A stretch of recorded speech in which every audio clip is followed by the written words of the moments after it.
You're jealous. Not so much. What I am more concerned about, absolutely, in the sense of train and drivers specifically, categorically, no, you're jealous. All right, so with resident doctors about to go on strike in the UK, or at least threatening strikes, the right-wing media machine is in overdrive, trying to turn the public against them.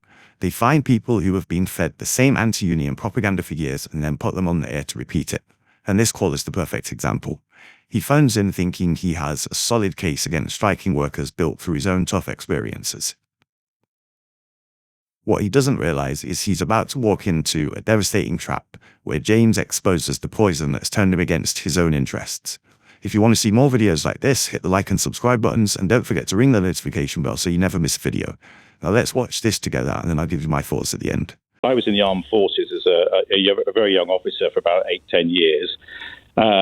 And I was on a short service commission, which effectively means, a gig economy. I didn't know this at the time, but I was made redundant without any redundancy pay. I was actually just summarily dismissed because they decided to remodel and reshape the armed forces for the future. And this goes on all the time. So I don't really buy the argument that you can't change someone's terms and conditions when the current climate, technology advances, things are happening and changing all the time. No, but you said you didn't realise what your terms and conditions were. Well, I was 19 when I signed up for the Army. Yes. I got commissioned as an officer. I thought I was in for life, and I committed my life to the Army. I went on some pretty horrendous operational tours. No pay rises, no ability to strike, no Crown immunity. Yes. No, all these things happened. And no rights or protections when they decided to get rid of you. So not quite sure what you're. Are you on 2 weeks' notice? Yes, I know that's appalling. Are you suggesting that because that happened to you, you're in favour of it happening to other people? No, but what are you suggesting then? I'm suggesting that things do change, and you have to sit down there at the table and negotiate and compromise both sides. That's what they're doing. You didn't have that right, and Liz Truss is pledging to take that right away. No, and I don't agree with that. But what I do agree with is the idea that there are reasonable things happening right now that people are making big sacrifices for in the private sector as well. So the idea of just saying we're going to strike and make your lives a misery unless you give us more money, when I then I may not they just want a pay rise that recognises inflation, because if they don't get a pay rise that outstrips inflation, then every year they're earning less than the year before. So in the private sector, I've not had a pay rise for 8 years. You are doing that thing, Paul. Paul, mate. You may not realise it, but you are very much, and I'm very grateful to you for ringing in, because I think you speak for millions. You're jealous. Not so much. What I am more concerned about, absolutely, and categorically, no, you're jealous. You're literally telling me that you got shafted by your employer in the past, so you don't see why these employees should have any right of recourse with their employers. They should suck it up just like you had to. And now you're telling me that in your current working life, you don't have protections, you don't have a union speaking up for you, so why the hell should the railway workers have one? No, honestly, no. I don't believe they shouldn't have a union, but I believe the union are wielding too much power in the sense that they can bring the country to its knees pretty much at will. How much power do you think they should be allowed to have, Paul? Sufficient to sit around the table and negotiate and compromise on behalf of their members. And if the employer doesn't compromise?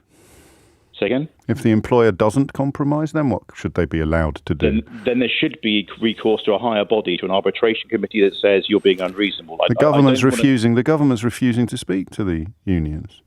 And they're at fault as well, and we shouldn't be voting for a government that don't sit around the table. Unfortunately, that's the government we've got, and that's the government that the unions have to deal with. So if they can't go on strike, what can they do to stop employers treating them like you were treated as a young man? Well, I'm not sure. Just pause for a minute. Just think about the question, Paul. No, wait, because I don't want the railway workers to be treated like you were when you were slung out of the army. No, I agree. All right? So if they're going to do that to a workforce, what can the union do to stop it from happening?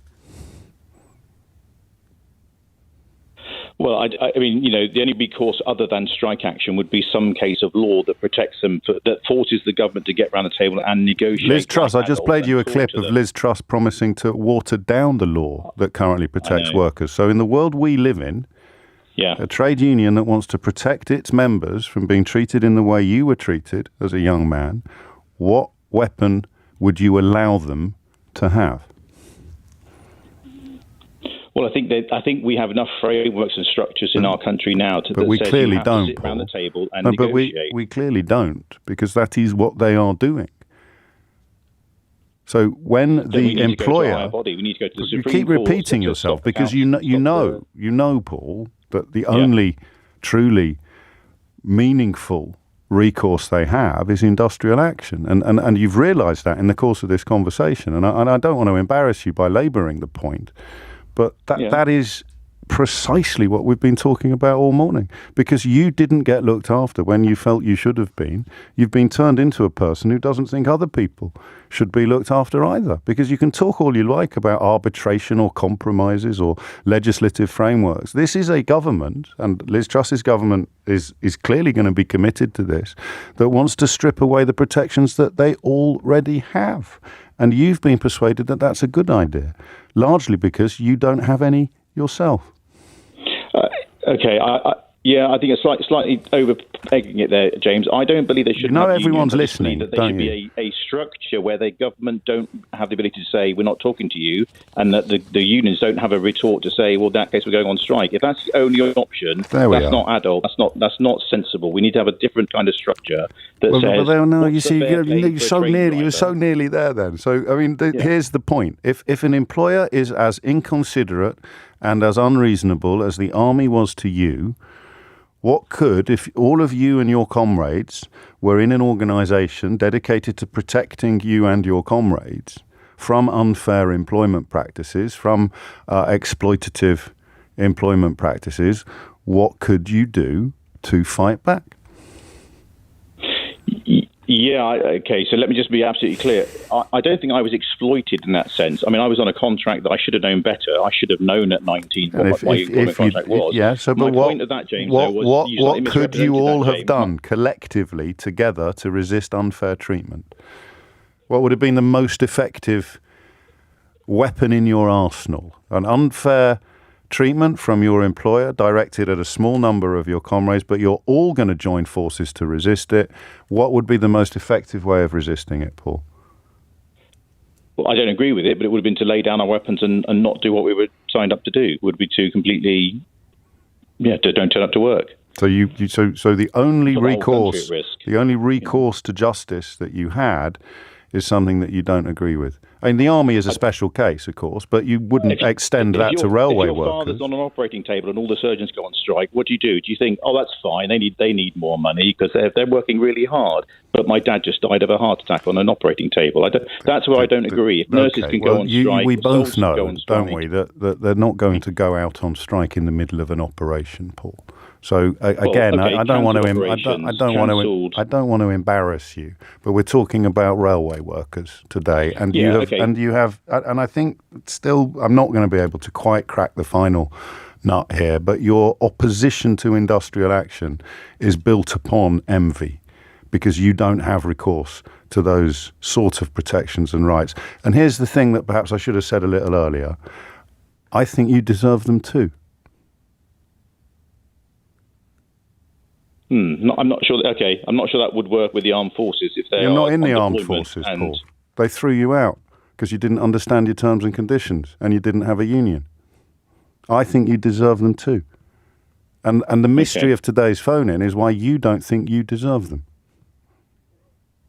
Well, but, you sign up to a job, you do the job as best as you can, things do change and you have to adapt. And if that means you need less soldiers and less officers, then some have to go. You're not in the army anymore. No, but are you referring back to that situation? No, I'm not. I'm talking about you today. Today, right now, I think you deserve the protection and the dignity that a union can afford, and I'm very, very sorry that you don't have it. Okay. Can I make one very final point? Because I did say two, and the last one is this, and I may have the exact figures wrong, but my understanding is a junior doctor does about 7 years' worth of training and comes out on about 40 grand a year as a junior doctor in a ward somewhere. Something like that, I'm led to believe, and you may tell me it's a lot less or a lot more, but I'm pretty sure it's about 40 grand. Well, and your point as I understand it, an average train driver's on about 48 grand. They want more. We've already covered this. Number one, the train drivers aren't on strike today. And number two, that is an argument for paying doctors more, not for paying railway workers less, Paul. Why is it not the other way around? Why is it not that the doctors are getting enough and the train drivers are getting too much? How is that not a valid argument? Because the doctors don't have the union strength that the railway workers have. And just like you, I wish they did, just like I wish you did. Do you see it now? Is £48,000 the right amount of money? You just made that number. You just backwards and drive a train. Oh, and now you're getting that. So now we're going down. Now we're going down the Rupert Murdoch route. I mean, what do you want me to do? Remind you of the recent rail disasters where people have died? Well, you pretend that it's a trivial job. Just accept the generous. No, James. No, I'm not saying just accept the generous and what you are. You're just saying pushing a lever all day long. That is a description of something trivial. All right, I've done my best. I've done my best, Paul. I wish that you had access to the sort of rights and protections that railway workers have.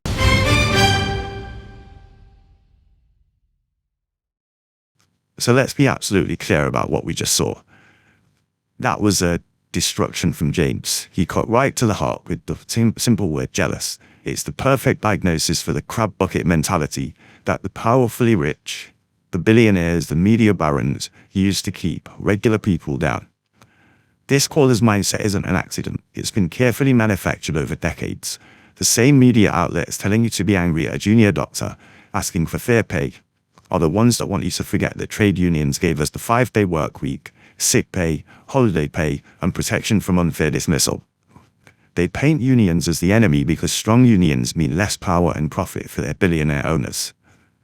We hear the same people complaining about striking doctors use the phrase, "we should look after our own," whenever the topic of asylum seekers comes up. Well, here's the ultimate test of that principle. Our resident doctors are our own. The railway workers are our own.